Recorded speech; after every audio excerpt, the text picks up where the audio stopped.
publicamos las voces más brillantes del mundo y te acompañamos a descubrir las mejores historias, pensamientos e ideas. Encuéntranos en penguinlibros.com. Hola, ¿cómo están? Mi nombre es Johan Page, de parte de Penguin Random House. Quiero darles la bienvenida a la charla que en el ciclo del mapa de las lenguas estamos llevando a cabo durante todas estas semanas, ya desde hace un buen tiempo. Y en esta ocasión vamos a tener a Sergio del Molino, cuyo libro La piel, pues ha tenido excelentes comentarios, un libro magnífico, sin duda. Y vamos a tener también a Diego Salazar para conversar con él. Yo les agradezco mucho, tanto a ti, Sergio, por la disposición, y desde luego a ti, Diego, periodista, pues autor de la casa, gran amigo también. Les agradezco mucho su tiempo. La trayectoria de Sergio es una trayectoria realmente pues impecable, estupenda. Es un autor muy admirado y muy leído. Aquí en Perú se le lee muchísimo. Desde luego de La Hora Violeta, un libro fascinante, magnífico, hasta otros de ensayo y demás. En este caso, La piel, incluido en la lista del mapa de las lenguas, pues ha tenido también una gran repercusión, ha tenido muchos lectores, un libro sumamente interesante, y yo les agradezco a todos los que vayan a seguir esta transmisión, que se den un tiempo para que puedan ir y adquirir el libro que ya se encuentra en todas las librerías. Diego, otra vez gracias por tu tiempo para poder acá, conversar con Sergio, asediarlo un poco con las preguntas alrededor de este estupendo libro tan diferente, tan distinto, pero también tan importante como La piel. Gracias a ambos y nada, adelante. Muchas gracias, Johan. Nada, será fuego amigo, no te preocupes, Sergio. ¿Cómo estás, tío? Qué bien Muy verte. bien, muy bien. Encantadísimo, encantadísimo esta conexión transoceánica, la verdad. Qué bien poder vernos las caras y charlar un ratito. Qué bien. Una de las pocas cosas que hemos ganado en la pandemia. La verdad que sí, la verdad que sí. Empecemos hablando del libro que nos ocupa. La piel, bueno, apareció ya hace un año en España, si mal no recuerdo. Sí. Es un Sí, libro... salió en mayo en mayo. de 2020, sí. Ha recibido críticas estupendas en España, lecturas muy inteligentes de tanto de autores como periodistas, muy admirados tanto por ti como por otros lectores. Es un libro muy doloroso, es un libro que duele leer, siento yo a ratos. Es un libro en el que hablas de la psoriasis, una enfermedad que padeces, y de cómo esa enfermedad ha mediado tu relación con el mundo y con otras personas, ¿no? Y cómo esa misma enfermedad, y esto es una de las partes muy atractivas del libro también, ha influido en la vida de ciertos personajes famosos que la comparten, que la han padecido. Algunos de ellos, pues como Pablo Escobar o Stalin, ¿no? Personajes que han infligido no poco dolor ellos mismos, ¿no? Al menos más que el de una persona promedio, ¿no? Y tú especulas en el relato que haces de la vida de estos personajes y su relación con la enfermedad, que incluso podría haber una relación entre su biografía y la enfermedad que padecen, ¿no? Ese dolor tuyo y de otros personajes además es una incomodidad constante, ¿no? Es una de las cosas que discurre a través del libro, es como esta enfermedad, ese dolor, ese fastidio es algo que siempre está ahí, ¿no? ¿Cómo decides enfrentar un libro con estas características, que habla de algo a priori tan específico, pero que además es algo que pues, ha condicionado tu vida a lo largo de todos estos años? Bueno, en primer lugar, yo diría, yo no lo calificaría como un libro doloroso. Yo entiendo que cada lectura es una percepción, evidentemente, y cada cual lo metaboliza a su manera, pero yo no lo escribí con esa sensación, ¿no? Con la sensación de que estaba escribiendo algo tenso o que me estaba desnudando, revelando algún tipo de verdad, sino todo lo contrario. Y había una intención también burlona y burlesca hacia mí mismo y hacia la enfermedad, ¿no? Y de hecho, eso sí que es verdad. Yo creo que también tenemos una inercia y eso pasa mucho en la crítica, sobre todo cuanto más solemne es, más pasa, que nunca se subraya la intencionalidad humorística, porque parece que es como hacer de menos al libro, pero yo la tengo declaradísima, ¿no? Yo tengo Esa era mi una segunda parte... pregunta, no te me adelantes. Bueno, pues no me adelanto, voy a No, contestar no, con esa no, dile, pero la sigue, primera sigue, esta. sigue. No, pero me voy a ceñir porque si no nos vamos a ir demasiado por asuntos filosóficos sobre humor y literatura. El libro realmente surge a partir de Stalin y de Nabokov. O sea, Ok, realmente yo no tengo nunca me había planteado que esta psoriasis que sufro y que ahora la tengo muy controlada y muy bien, pero bueno, ha tenido durante estos últimos 20 y tantos años, pues ha sido un acompañamiento verdaderamente molesto y doloroso y enojoso, y que hasta cierto punto me ha ido condicionando la vida, pero nunca lo ujú, había considerado como un hilo o una excusa para construir un libro, ok, un libro literario.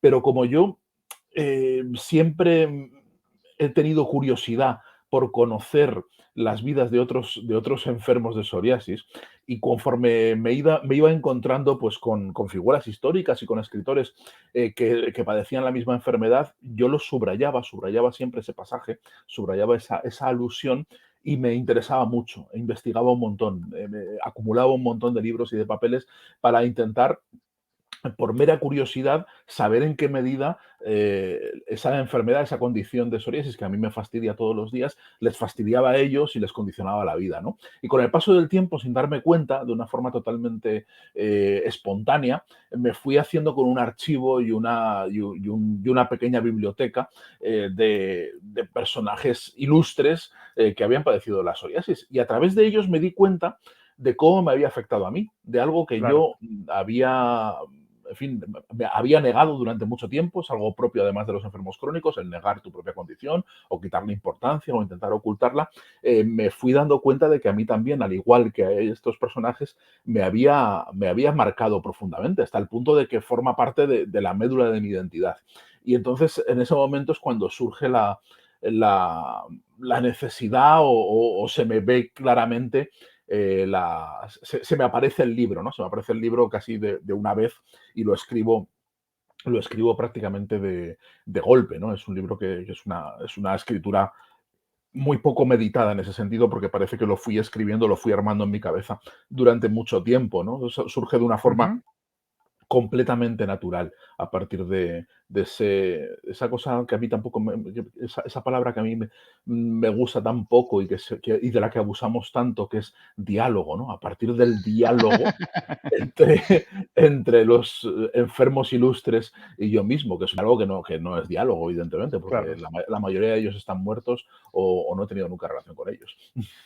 Antes de entrar al asunto del humor, que de hecho es una característica de tu obra y que, como te indicaba, quería conversar sobre ello, muy interesante algo que has mencionado, y es que dices que el libro surgió de una manera muy natural, prácticamente sin una planeación previa. No se siente eso. O sea, no quiero decir que se sienta poco natural, pero sí se siente que el libro está muy bien engarzado, ¿no? Hmm. Todos estos capítulos en los que hablas de personajes distintos y cómo dialogan, para usar la palabra que no te gusta, con tu propia biografía, ¿no? Entonces, es bien interesante eso, y creo que habla bastante también de cómo los escritores muchas veces proyectan algo distinto a lo que ellos tienen en la cabeza, ¿no? Bueno, pero yo creo que eso es oficio también. O sea, yo la sensación que tengo es de mucha naturalidad, pero evidentemente lo he filtrado ya todo. Ya Claro, tengo ya unos cuantos libros a mis espaldas, y supongo que tengo muy naturalizado muchos tics del oficio sobre los cuales no medito. Yo me considero un claro, escritor muy intuitivo en ese sentido, ¿eh? Aunque es verdad que luego los libros puedan funcionar de una forma muy relojera, con ujú, mecanismos que se pueden desmenuzar muy bien, pero yo me considero muy intuitivo. Sí que tengo estructura, sí que tengo esquemas, sí que tengo claro cómo voy a armar los materiales de un libro, pero intento sentirme muy libre a la hora de construirlo, ¿no? ujú. No soy preciso ni técnico, ni mucho menos. Nunca lo he perseguido, no está en mi naturaleza, y nunca he aspirado a ello, ¿no? Sí, Procuro que los libros fluyan. en esa división entre escritor con mapa o escritor con brújula. Tú eres más de los escritores con brújula. Sí. Unos pocos libros, dices. La modestia te gana ahí porque no son pocos y ya hablaremos de eso.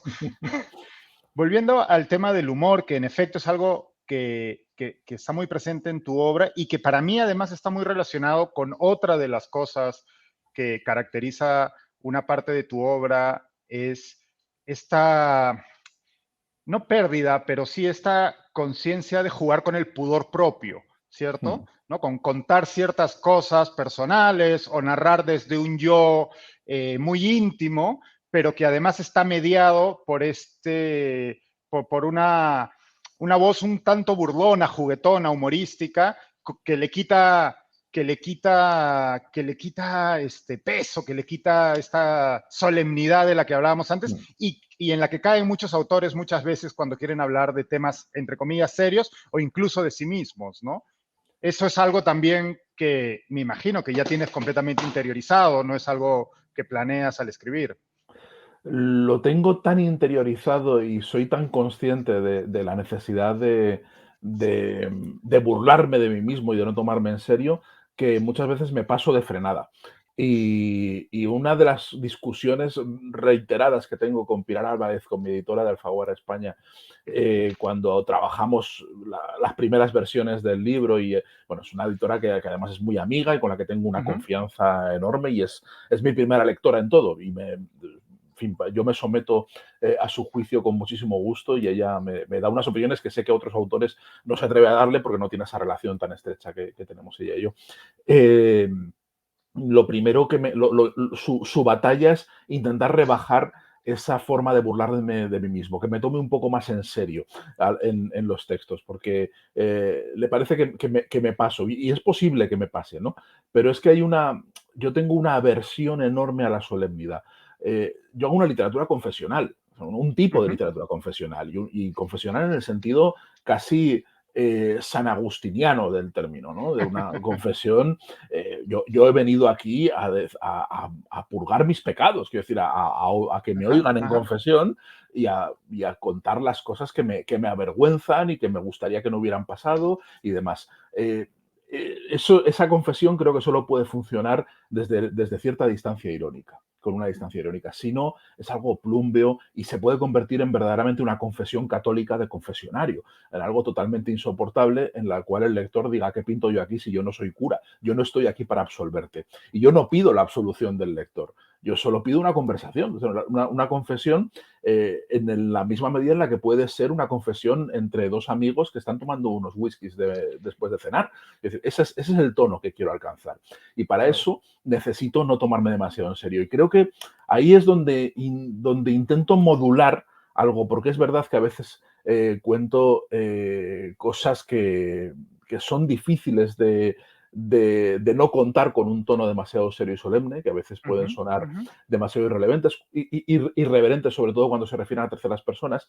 Pero también me ha pasado, y me pasa más en los ensayos que en la narrativa, y es un problema para los ensayos, que tanta ironía y tanta lo que llaman los ingleses self-deprecation, ¿no? Esa autoagresión que te haces constantemente, confunde a algunos lectores y hace creer que no estás tomándote en serio lo que cuentas. Y yo, al contrario, yo, por mucha ironía y por mucho humor y por mucho que me ría y me burle de lo que estoy contando, me lo tomo muy en serio. Yo no escribiría de cosas que no me tomo en serio, ¿no? Entonces, eso creo que en la narrativa no tiene tanto problema, se entiende bien el juego, pero en el ensayo, que es un recurso que también uso, algunos lectores creo que tienen algún problema para poder entrar dentro de ese juego. Entonces, yo ahí no, es algo con lo que sigo jugando y sigo modulando, ¿eh?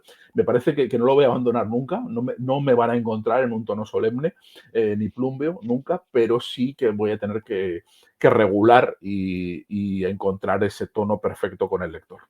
Sí, es un balance constante, ¿no? Hay que estar todo el rato midiéndose la temperatura, ¿no? Como decía Hitchens de Orwell, porque con la ironía ocurre, bueno, lo que decía Foster Wallace, ¿no? Que a veces se puede convertir en un refugio para mentir o para ser innecesariamente agresivo con el resto, ¿no?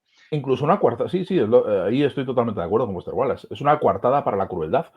Realmente, como tú Exacto. estás siendo cruel contigo mismo, te puedes permitir ser cruel con todo lo demás, ¿no? Y entonces realmente estás dándote bula hasta cierto punto hipócrita. Entonces, bueno, yo creo Ujú, que ujú, toda elección de estilo es una elección moral, eso lo sabemos. Entonces ahí totalmente. tienes que estar siempre intentando ser fiel a que tus elecciones estilísticas estén acordes con la moral que defiendes, ¿no? Eso sí. En ese juego con el manejo del humor como comentábamos al inicio de esta pregunta, está el juego con el pudor, con qué cuentas, qué no cuentas, qué muestras de ti al lector, más aún en una narrativa pues, tan personalista como la tuya, ¿no? Tan confesional, como decías, en el sentido agustiniano casi del término. ¿Qué es para ti el pudor? Porque te leía en otra entrevista decir que hace mucho que he superado esa barrera, la barrera del pudor, ¿no? ¿Qué es para ti el pudor y si te pones algún límite consciente, no inconsciente, sino consciente a la hora de narrar? A ver, para mí el pudor es algo que es un factor que no se debe tener en cuenta en la literatura en el momento en el que la concibes desde un punto de vista autobiográfico como la concibo yo. No tiene sentido. Es un factor que está fuera de juego. Lo tienes que mantener y lo mantengo aquí. Quiero decir, yo aquí soy pudoroso en esta conversación.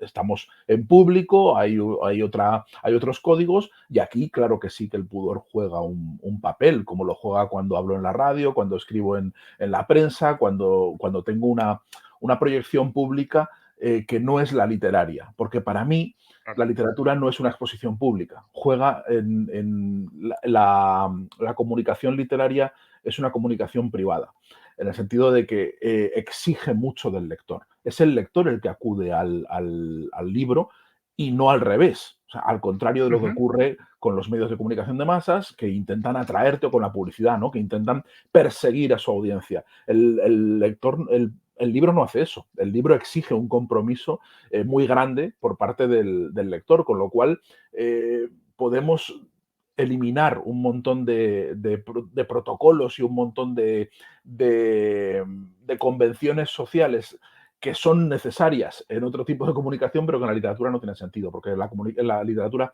estamos ya en el terreno de la intimidad. Y yo no siento que me exhiba en mis libros, porque creo que estoy dirigiéndome a un único lector, a ese lector, esa comunicación de tú a tú que existe entre autor y lector, en un contexto muy íntimo y en un contexto sobre todo de voluntariedad absoluta. Sé que si el lector en algún momento se siente incómodo con lo que yo cuento o con mi forma de narrar, va a cerrar el libro y va a dejarlo, que nada le obliga, no le estoy imponiendo mi presencia a nadie. Con lo cual, desde esa convicción, yo efectivamente, hace muchos libros que asumí que el pudor es un debate estéril. Es un debate que yo no sé, desde luego, no sé si en el ambiente intelectual de Perú cómo se vivirá, pero en el ambiente intelectual de España es muy cansino, es un debate muy cansino que vuelve constantemente cuando cada vez que tiene éxito una obra de tipo confesional o de tipo Ajá. autobiográfico, la principal crítica que se le hace, y pasó, yo creo, la última gran obra así que ha tenido ese impacto ha sido Ordesa de Manuel Ujú. Vilas, cuando tiene éxito una de estas obras, el principal reproche que se le hace es de índole moral. Se le hace se le ataca la impudicia, se le ataca el Sí. exhibicionismo, ¿no? Y no se mantiene la discusión en términos literarios, sino en términos puramente morales y yo diría que casi religiosos. Y a mí es un reproche que me fatiga, porque creo que no se da esta discusión en otros ambientes literarios y en otros países y en otras lenguas. Creo que eso está completamente Sí. superado y creo que nunca se cuestionó la oportunidad o la idoneidad o la legitimidad que un autor tiene para contar según qué cosas. Y aquí, sin embargo, Ujú. siempre estamos hablando de eso, de dónde están los límites, quién los impone, si los impone el autor, si los impone la sociedad. No hay límites. Una obra literaria es un ejercicio de libertad absoluta. Los límites los impone el código de la propia obra, ¿no? Y lo que va pidiendo la obra, nada más. Y entonces, en ese sentido, yo es algo que intento, me esfuerzo mucho por eliminar por completo de mis preocupaciones literarias a la hora de abordar un libro, ¿no?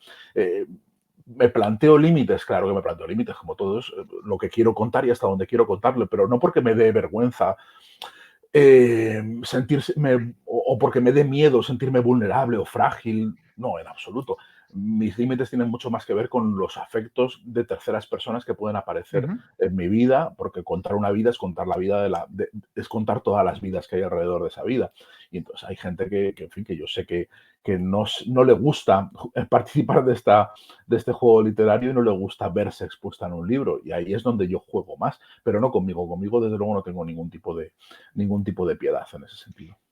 Sí, es bien curioso, ¿no? Pareciera que ese debate, que en efecto resurge cada cierto tiempo, creo que incluso posterior al libro de Manuel, surgió con Feria, el libro de Ana Iris Simón Sí. también, ¿no? Que es una novela también muy confesional y que, bueno, también generó una serie de debates morales, que sí, son debates que quizás no se dan en tradiciones como la inglesa o la norteamericana o la francesa, por hablar de algunas que están Mm. cercanas a esto, y que en efecto, bueno, yo creo que entronca, y esto me lleva a mi siguiente pregunta, es una de las características principales de tu obra, es esa presencia tan poderosa o tan por delante del yo, ¿no? Está muy, muy demarcado el territorio en el que ese personaje narrador, Sergio del Molino, está presente en el libro y que a mí me recuerda, con sus diferencias, que de hecho creo que de esto hemos conversado alguna vez, me recuerda a la obra de Manuel Carrer, un autor francés Sí. cuya obra ambos conocemos, y que de hecho tuvo problemas recientes con qué contaba y qué no contaba de personas cercanas así, ¿no? Pero esto me recordó una cosa que no sé si recuerdas, en una entrevista en el Paris Review, Carrer contaba que un día se escuchó a una niña hablando con su madre y la madre le decía a la niña que debía ser más, la niña se había portado mal, ¿no? Y la madre le estaba resondrando y le decía que debía ser más empática y que debía ponerse en el lugar de los otros. Y la niña le respondía algo así como, pero si yo me pongo en el lugar de los otros, ¿dónde van a estar ellos? ¿No? Es buenísimo. Y Carrer decía que, claro, eso le recordaba a él a su posición en sus libros, ¿no? Si uno aspira a la empatía total con todos los personajes, a esa omnisciencia del narrador, pues, ¿en qué lugar quedan los otros? Es mucho más justo, entre comillas, hablar desde un yo bien establecido, ¿no? ¿Tú te ves capaz o te interesa escribir sin un yo tan presente como el que es habitual en tu obra? Con esa pretensión de omnisciencia o de neutralidad de cierta novela del siglo XX. De momento no, pero yo creo hay modulaciones del narrador y que hay Ujú. momentos, si no de omnisciencia, sí desde luego de una tercera persona. En la piel lo hay, quiero decir, en la piel Sí, claro. hay narraciones en tercera persona Sí, hay un salto y constante. constantemente, ¿no? Sí, no tengo ningún problema en ese sentido. Pero a mí me interesa mucho explorar en la primera persona por las razones que aduce Carrer, y que yo siempre he defendido que son de una profunda modestia. Cuando se habla del uso de la primera persona como un acto de megalomanía, de egocentrismo, yo respondo que realmente el egocentrismo está en el narrador omnisciente, que, que- Claro. que es la mirada de Dios. Quiero decir, Sí, quien sí, que adopta, el tiene, narrador omnisciente adopta la mirada de Dios y tiene la tiene pretensión. soberbia, la pretensión de saber lo que piensa y lo que sienten todos los personajes, ¿no? Tiene una pretensión de Totalmente, totalmente, ¿no? Y de ocupar ese lugar, demiúrgica totalmente. Y, y el narrador en primera persona, lo primero que está diciendo, tal y como lo uso yo y tal y como lo usamos algunos, ¿no? Eh, es decirle, dejarle claro al lector quién le está hablando. Y creo que eso es Ujú, importante. ¿Quién le está hablando y desde qué posición? ¿Y qué vemos? O sea, que ahí se rompe cualquier ilusión de estar intentando retratar la realidad. Hay un relato subjetivo, subrayamos la subjetividad de la literatura y a partir de ahí creo que se establece una relación mucho más compleja y rica con el lector, ujú, ¿no? Creo que ujú. la mirada literaria tiene una modulación muchísimo más interesante a partir de ahí. Por eso me interesa. Yo, a pesar de que he catalogado La piel como un libro confesional, y en buena medida lo es, en realidad a mí me interesa la primera persona para poder desligarme poco a poco de ella. Claro. Yo uso esa primera persona de una forma prácticamente instrumental. Empiezo contando cosas de mí y las voy contando, evidentemente, pero lo relevante o lo importante son las ramificaciones que van surgiendo de esa primera persona. De la misma forma que una conversación empieza contándote algo, una confesión, y a partir de ahí se van yendo por un montón de sitios, ¿no? Para mí esa primera persona en fin, que he ido desarrollando y que sigo desarrollando y que tiene mucho de tramposa, en fin, que tiene mucho también de intentar hacer creer al lector que sabe más de mí de lo que realmente sabe y jugar también con lo que conocemos y con la familiaridad y con un montón de cosas. Esa primera persona para mí no es tanto una excusa para contar esa confesión como un instrumento, una vía de comunicación y una forma Ujú. de ajustar un punto de vista y un tono a lo largo de toda la narración. Y en ese sentido es maravilloso la anécdota de la niña de Carrer, ¿no? Claro, o sea, nosotros narramos desde una posición. Yo cuento una serie de cosas que he vivido y que he visto. Entonces tengo que estar dentro de ellas, tengo que estar incluido en la narración, porque si no, no tiene ningún sentido, ¿no? No sabemos, no sabemos quién nos está hablando. Y eso desconcierta mucho, no saber quién te está hablando. Yo quiero saber quién me está hablando y quiero conocerle un poco y quiero saber cuál es su motivación para contarme ciertas cosas. Creo que eso es una forma de poner las cartas boca arriba también, ¿no? Y de establecer esa relación de confianza. Te tengo que preguntar, porque yo creo que Carrer se ha salvado gracias a la pandemia y todos los seguidores de su obra no hemos podido discutir esto entre cervezas o copas de vino. ¿Qué te pareció su libro último? A mí me gustó, sí, sí. Yo Ah, también a ti. soy fan, soy fan incondicional, quiero decir, a mí realmente puede escribir la lista de la compra y se la compro, Sí, ¿no? sí, O sí. sea, yo le compro todo a Carrer, ¿no? Entonces, no soy precisamente la, la persona más objetiva, pero a mí me gustó, me pareció muy interesante no solo la virguería literaria de omitir un divorcio que está ahí del cual no se Ujú. puede hablar legalmente porque se lo han prohibido, ¿no? Le han prohibido la mujer y ella dice, bueno, ¿y ahora cómo hago? Iba a hablar de un divorcio y ahora no puedo hablar del divorcio, voy a omitir toda la referencia al elefante en la habitación, ¿no? Voy a construir el libro en torno a un gran vacío y me parece que es un juego muy interesante con la ficción, con el cuerpo, una meditación. Creo que ha recibido críticas muy injustas. Creo que es un libro muy poco valorado. Se ha leído con muy mala fe, me da la impresión, ¿no? Porque yo de verdad creo que yo sí que he empatizado, sí que he entrado dentro del juego de Carrer. Me ha parecido muy interesante, sí. Sí, en esto sí vamos a estar en desacuerdo. Yo soy como carrerófilo y carrerólogo, lo he disfrutado, pero como lector el libro sí me costó. Mientras que sus otros libros, con varias cimas para mí, ¿no? Pero mientras que sus otros libros los he devorado todos de inmediato y sí, no sé, sentí que no estaba él en control del libro tanto como nos tiene acostumbrados. Pero bueno, tenía la curiosidad porque como hemos estado todos encerrados, Sí, nos hemos perdido esas conversaciones. eso es verdad.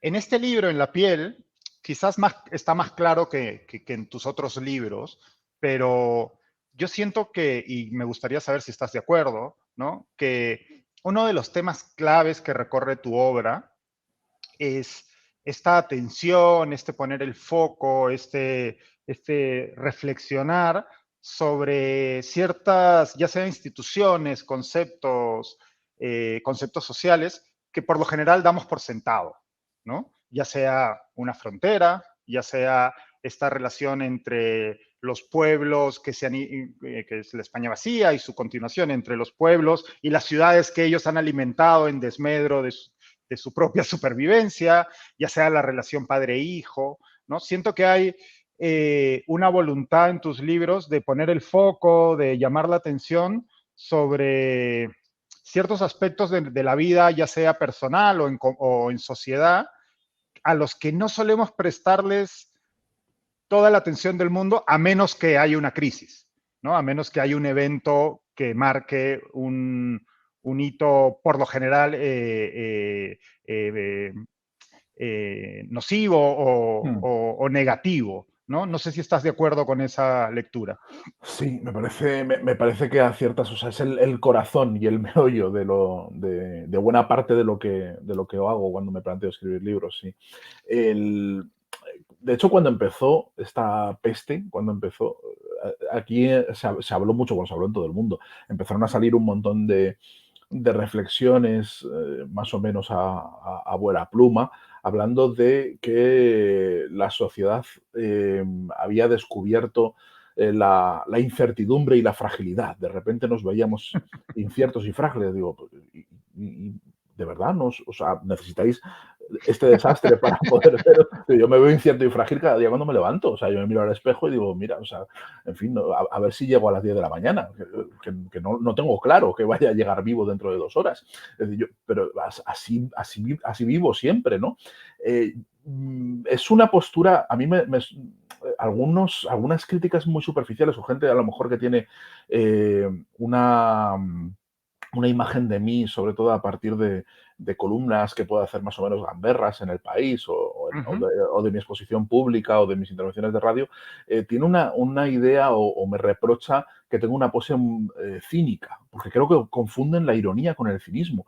Pero lo que yo hago es justamente el reverso del cinismo, el antónimo del cinismo. Es una ingenuidad, es un ejercicio de ingenuidad brutal en el que me esmero mucho en intentar subrayar lo obvio y lo elemental. Yo intento subrayar el asombro de un montón, por un montón de maravillas que nos rodean, desde luego, sobre todo en el país donde vivo, en España, que pasan totalmente inadvertidas y que son despreciadas sistemáticamente, y que considero que es un mal muy propio de mi generación, de los nacidos a finales de los 70, los que nacieron ya en España con el régimen democrático y que han crecido, hemos crecido, dando por hecho en el paisaje un montón de cosas que son profundamente excepcionales y que se dan en muy poquitos lugares del mundo. En fin, damos por hecha la democracia, damos por hecho la prosperidad, damos por hecho, en fin, cosas tan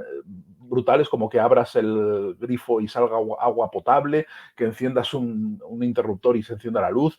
Lo damos todo por hecho y no nos paramos a pensar nunca en la asombrosa y azarosa maravilla que es vivir rodeado de estas cosas y todo el esfuerzo y toda la historia que arrastra detrás para que nosotros podamos disfrutar como si nada de un montón de cosas. Yo intento subrayar esa ingenuidad y lo hago en la piel cuando hablo de cómo un sistema sanitario, que es el mayor logro para mí, el mayor logro histórico de España, por encima de cualquier otra gesta, por encima de cualquier hito histórico que se pueda poner en España, la creación de un sistema sanitario público que llega a todo el mundo, eso es impresionante. Y no lo tenemos en cuenta, son cosas que damos por hechas en el paisaje, como los árboles, como cualquier otra cosa.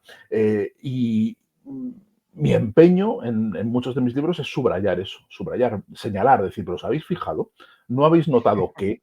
O sea, eso es a partir de ahí. Y intento que mi literatura gire en torno a ese asombro que espero no perder nunca, ¿no? Porque creo que vivimos en un mundo donde el cinismo tiene mucho prestigio y donde parece que somos completamente ciegos a cosas en fin, que deberíamos apreciar muchísimo más, porque en el momento en el que dejamos de celebrarlas y en el momento en el que dejamos de asombrarnos por ellas, es cuando corren riesgo de desaparecer y corren riesgo de romperse. Y luego, como tú decías en la pregunta, como tú decías, pues nos lamentamos, ¿no? Empezamos a decir, ay, con lo bien que vivíamos, con lo bien que estábamos, con lo bien. Digo, claro, como lo has dado todo por hecho, pues llega un momento, o sea, te das cuenta de que ya no está. Hay que hacer ese ejercicio de ingenuidad y yo intento hacerlo, ¿no? Intento compartir ese ejercicio de ingenuidad constantemente, y por eso en el último libro que ha salido en España, que todavía no ha llegado fuera, Ujú. que es un ensayo contra la España vacía, ahí hablo de la necesidad de explorar esa ingenuidad, porque es muy difícil, a mí me resulta cada vez más difícil, conforme avanzo en los libros y conforme avanzo en la vida, es más fácil tener una costra cínica, es más fácil Sí.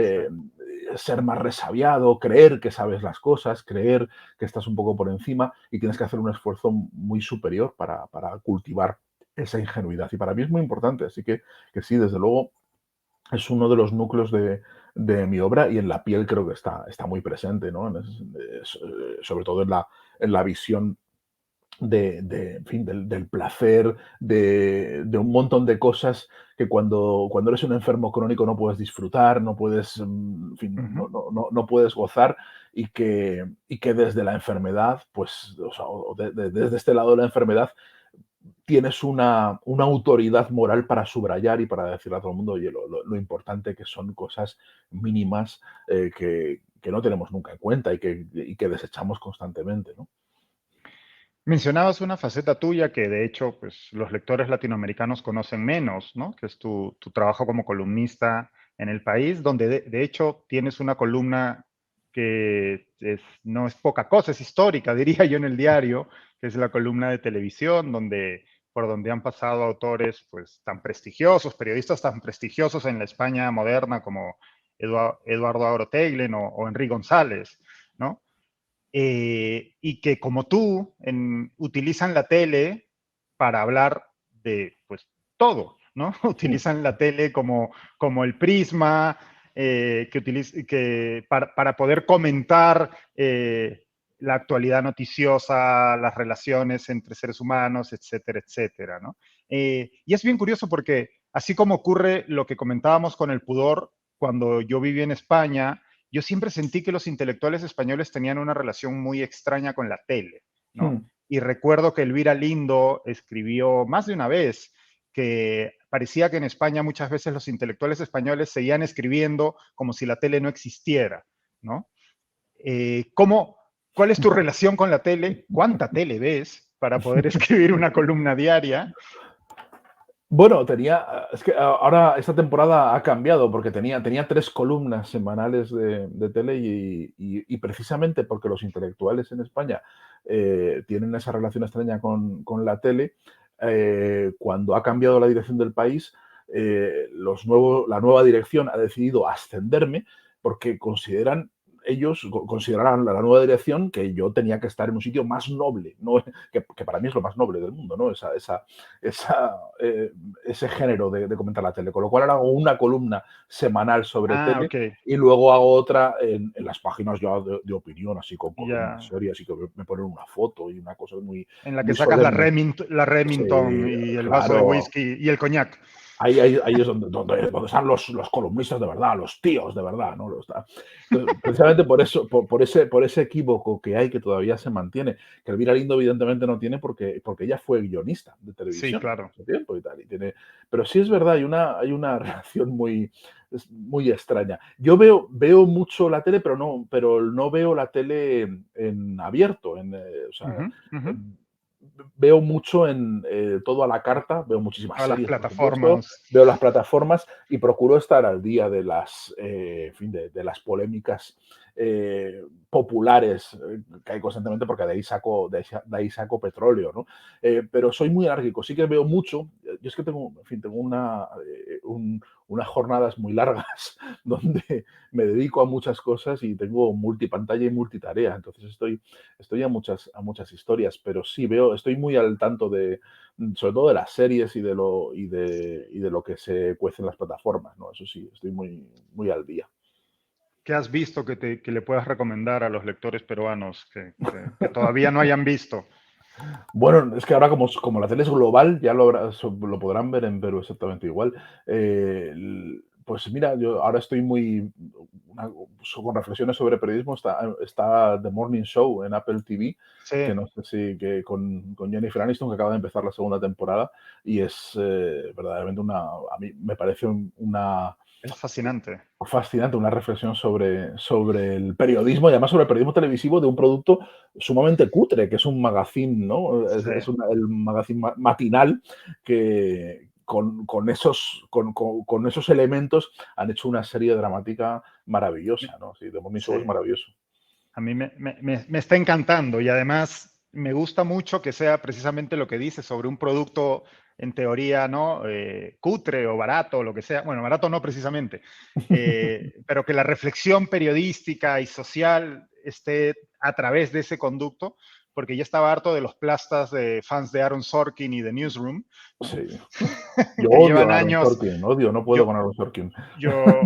hay películas suyas que me encantan, pero porque pues ya agarras el truco de estos diálogos, ¿no? Que son como partidas de ping-pong, pero las series las odio, ¿no? No son una cosa. Y The Newsroom en particular, creo que es una Sí, serie que no hay por dónde cogerla. estamos de acuerdo, totalmente de acuerdo. Estamos... Oye, ¿cómo haces para escribir tanto, Sergio? O sea, de verdad, yo, como sabes, bueno, soy un escritor muy lento, y tú eres probablemente mi opuesto total y yo tengo una envidia malsana por autores que son tan prolíficos como tú. De hecho, estaba ahora buscando notas y la última vez que conversamos en público fue en el 2017 en Lima con la presentación de La mirada de los peces y has publicado 5 libros desde entonces. ¿5? Madre mía. Qué barbaridad. No, es indecente, sin duda. No, la verdad que no, es algo sobre lo que no reflexiono. Publico, o sea, publico menos de lo que me gustaría, también te lo digo. Es decir, yo puedo ser prolífico para los estándares de hoy en día, pero yo, que me gusta mucho Galdós, en fin, que Claro, leo mucho sí, Galdós. claro. Galdós publicó una media a lo largo de su vida de 4 o 5 novelas al año. Novelas de Galdós, o sea, no era una barbaridad. Al lado de Galdós no es nada. Yo no sé si podría publicar 4 al año, pero 2 o 3 sí. Eh, Pero no tenía pero Facebook Galdós. Eso no, también hay no, no, que no, tenerlo en cuenta. claro, no tenía, eso sí, no tenía distracciones, ni tenía, o sea, por lo que sí, pero no tenía Facebook, pero tenía un poliamor muy extendido por todas Eso es partes. verdad, eso es verdad. Tenía una ficción erotomana que eso quita mucho más tiempo de Facebook, yo creo. Entonces, tampoco tenía tele y esas cosas, pero bueno, era articulista. No, era un tío prolífico. Yo no aspiro, desde luego, ni mucho menos, y si publico un libro por año, más o menos, y no publico más, es porque es lo que el mercado absorbe. Sé que los lectores no me aguantarían 3 libros al año. Es así. O sea, tengo que bajar un poco el pistón. Pero bueno, yo creo que es una cosa muy personal, de biorritmos muy personales de cada escritor, ¿no? Y no pasa nada, quiero decir, no tenemos, yo también tengo envidia de escritores lentos. A mí también me gustaría decir, bueno, y ahora voy a dedicar 5 años tranquilamente, esto que vaya posando, que lo retomo, lo vuelvo a retomar, lo vuelvo a pensar, pero no puedo. O sea, yo llego a un momento, no sé si es que soy chapucero o lo que sea, y tengo amigos, pues, que incluso les pasa con los artículos, que son articulistas y que dedican una semana a su artículo. Yo no, en fin, no voy a decir lo que dedico a mis columnas porque no quiero que me paguen menos de lo que me pagan. Pero, pero, pero claro, me salen con mucha fluidez.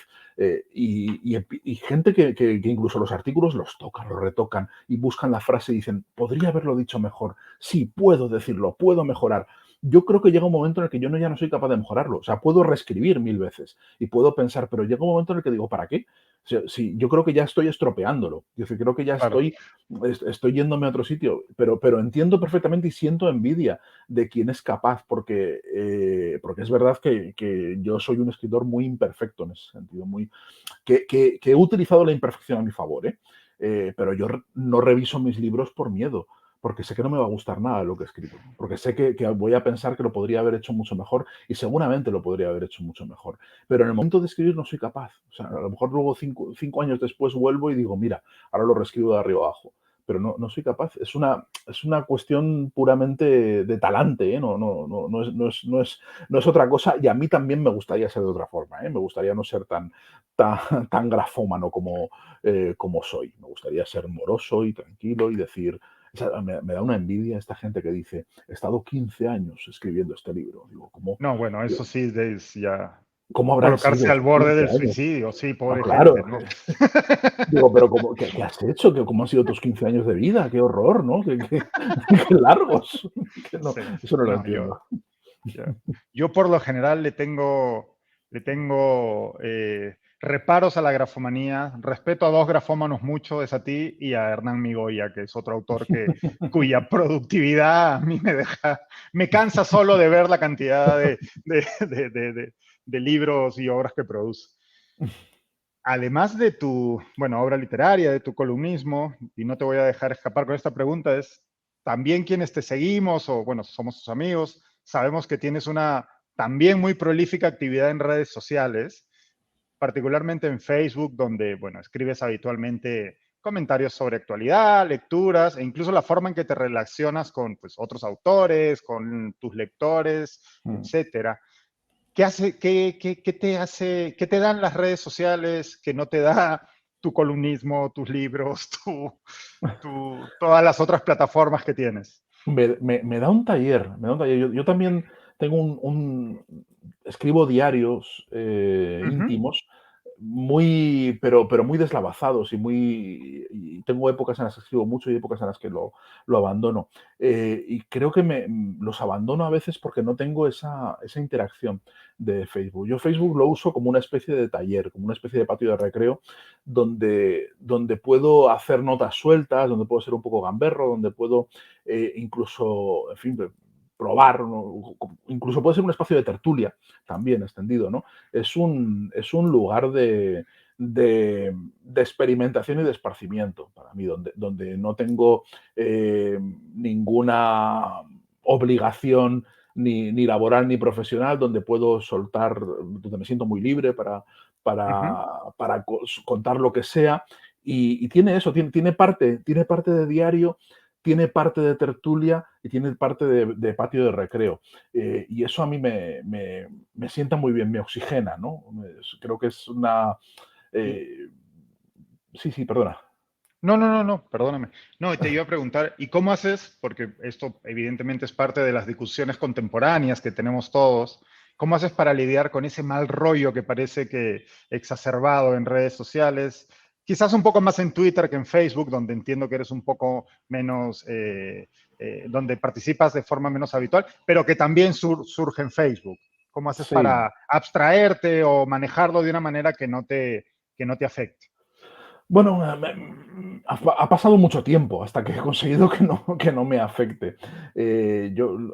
Practicando el estalinismo, o sea, practicando un estalinismo brutal en el cual yo bloqueo a cualquier persona que me importune. Yo creo que si estamos en un lugar de esparcimiento, estamos todos de buen humor. En el momento en el que irrumpe un amargado, alguien con ganas de pelea, con ganas de amargarnos todos el resto, lo elimino, lo bloqueo y ya está. A veces, de vez en cuando, todavía tengo en fin, todavía cometo el error de contestar algunas cosas que no debería contestar, pero ya bloqueo y punto. Y se ha quedado un Facebook muy aseadito. En ese sentido, se ha quedado un Facebook donde, en fin, donde podemos hablar, bromear y donde, en fin, sin que nadie se vaya enfadando por ahí cada dos por tres, que es muy pesado, sobre todo es muy pesado. En Twitter, que estoy, pero solo para divulgar mis contenidos y mis cosas, porque, en fin, es una plataforma publicitaria estupenda. Intento no mirar nada, intento no ver nada. Entro, salgo y ya está, porque de verdad eso es o sea, es un lodazal de insultos, no es otra cosa. No puedes sacar nada en claro de ahí. Entonces sí, intento distanciarme mucho. De Twitter me he distanciado porque de verdad además notaba que me afectaba, me ponía de mal humor, me cabreaba, me, me preocupaba que alguna vez mi hijo pudiera encontrar y pudiera ver todas las barbaridades que dicen de su padre, ese tipo de cosas. Y ahora he aprendido ya a dejarlo estar. Pero me ha costado, ¿eh?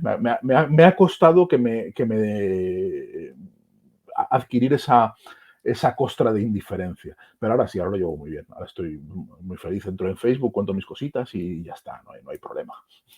Me informan por interno, siempre he querido decir eso, que ya estamos terminando, pero no quiero acabar sin preguntarte por tu relación con los lectores latinoamericanos y con la producción literaria de esta parte del mundo, que sé que sigues con atención y que sé que hay varios autores y autoras de esta parte del universo en español que te gustan, que te interesan. Quería saber cómo particularmente en esta época en que no has podido viajar como has estado viajando en los últimos años. ¿Cómo haces para estar al día? ¿Cómo haces para mantener el vínculo, para seguir presente en esta región? Pues mira, siento que desde que no se puede viajar, desde la pandemia, me he descolgado un poquito, es verdad. Creo que me llegan menos ecos del otro lado, y los echo de menos, de verdad. Yo creo que es relativamente fácil porque eh, creo que tengo ya bastantes conexiones y bastantes referencias, y tengo la suerte de que creo en fin, que tengo relación con editoriales que prestan muchísima atención, ¿no? Y no solo por Mapa de Lenguas y en fin, por un montón de colecciones que publican en España mucha literatura latinoamericana que me interesa mucho. Pero sí que noto, fíjate, no lo había pensado y noto que me he descolgado, que antes leía más. He dejado de leer a muchos autores peruanos y mexicanos y argentinos y colombianos que recibía sus libros con regularidad y que estaba al tanto más o menos de sus carreras, y desde que no podemos viajar realmente creo que me he provincianizado un poco. He dejado, sí, es un efecto curioso y tengo que investigar por qué sucede eso, ¿no? Porque creo siempre me ha interesado mucho todo lo que se publica en español en general. Yo me considero un escritor en español, no me considero un escritor español. Creo que mis referentes y mi patria están en todos los lugares donde se habla español, en fin, no hago distingos entre fronteras ni entre acentos, ¿no? Para mí es todo, forma parte de mi misma tradición literaria y de la forma de dialogar. Por eso me da pena descolgarme un poco, me da pena que este quiebre nos establezca algún tipo de barrera que no sé muy bien por qué, a qué se debe, o es una cosa solo mía, pero yo creo que sí que estamos agrandando un poco el mar, y lo teníamos ya superado eso. Así que no, déjame que investigue eso porque voy a tener que esforzarme, sí. Sí, sí. Pese a esa provincianización pandémica, sé que no es tu caso, pero decía, hace unos días justo le leía a un autor que sé que además lees y admiras bastante, que es Martín Caparrós, que acaba de publicar un libro extenso sobre América Latina, precisamente. Comentaba en un medio español, ¿no? Y decía, él tenía una frase bastante lapidaria, ¿no? Y decía que los españoles no han conseguido superar la pérdida del imperio, ¿no? Y decía, esto es habitual en Martín, tampoco nos vamos a hacer los tercios, pero él seguía su razonamiento y decía que seguían queriendo tener una relación asimétrica con el continente americano, ¿no? Que querían que una parte era España y todo el otro tomado como un todo único, en lugar de tener una relación tú a tú con cada uno de los países, y en donde pues España fuera uno más entre los 20 y pico países que forman parte del mundo en español, ¿no? ¿Tú ves que sigue siendo así? ¿Crees que sigue siendo así?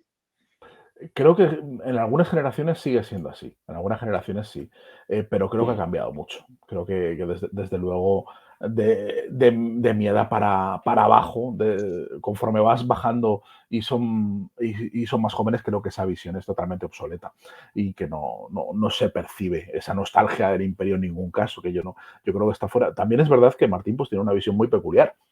Es decir, tiene una visión, nos ve a los españoles desde un punto de vista que quizá a nosotros nos resulta muy difícil vernos, y a lo mejor tenemos ahí, incluso los que creemos que tenemos menos vicios, todavía tenemos alguna, alguna añoranza inconsciente de un imperio que nunca hemos vivido. pero no es esa la sensación que yo tengo, desde luego, en el mundo literario y entre mi generación y las demás. Yo creo que tenemos un sentimiento más de comunidad. Javier Cercas, que no pertenece a mi generación, que Ujú. es unos años mayor que yo, siempre insiste mucho en esta idea de que él es un escritor Sí. en español y que no tiene sentido hablar de literatura española, ¿no? Ujú. No es literatura española, es literatura en español y no puede haber tradiciones distintas. Es decir, no podemos estudiar no podemos estudiar el boom latinoamericano como si fuera un fenómeno latinoamericano sin tener en cuenta que estaba en Barcelona ni su Así es. influencia en unos y otros. Creo que hay un espacio de contaminación muy potente que quizá en algunos ámbitos políticos y en algunos ámbitos sociales todavía hay, en fin, puede haber unas inercias, llamémosles incluso xenófobas o racistas, es decir, que puede tener todavía eso, pero desde luego en el ámbito literario donde yo me muevo no es así para nada. Todo lo contrario, que sí que creo que nos sentimos parte de una comunidad de lengua, ¿no? Una comunidad de lengua en la que somos unos más, ¿no? Y donde en mi mundo incluso se considera una grosería insinuar que el español peninsular es la norma, que en el español peninsular, que ni siquiera hay un español peninsular, hay Ujú, muchos, ujú. que el español peninsular es una norma y que los demás son acentos. O sea, decir ese tipo de cosas son barbaridades que no llevan, que no se escuchan en ningún sitio, ¿no? Con lo cual, no sé si Martín se está refiriendo a ámbitos sociales muy concretos, muy estrechos o incluso ámbitos políticos, pero desde luego no creo que sea la norma del mundo literario, el mundo en el que yo me muevo y el mundo intelectual donde yo me muevo, ni mucho menos. Ya para despedirnos, que ya nos hemos excedido, como siempre, un par de libros que estés leyendo y que te gustaría recomendar o que Uy, hayas leído recientemente. ¿sabes qué pasa? Que es que estoy muy metido ahora mismo. Bueno, pues mira, voy a recomendar Ni América de Caparrós porque la entrevistamos en la radio hace muy poquito y de verdad que en fin, es una monstruosidad como todo lo suyo. Es una monstruosidad bárbara, maravillosa y que he leído así de actualidad que me ha gustado. O sea, de América, porque ¿sabes qué pasa? Que si me pillas estos días No, estás metido en la investigando, ¿no? bibliografía, sí, en la bibliografía de mi próximo libro y estoy con libros que son en absoluto recomendables para nadie. Son solo para enloquecer. Así que como América vale por 27 y es Sí, justo el último que he leído de actualidad, entonces me voy a quedar con América de Caparrós, que además enlaza mucho con lo que hablábamos antes. O sea, fantástico. Muchísimas gracias, Sergio. nada, muchas gracias a ti, Diego. Un A ver abrazo. si nos vemos pronto. Un abrazo, Claro cuídate. que sí, un abrazo.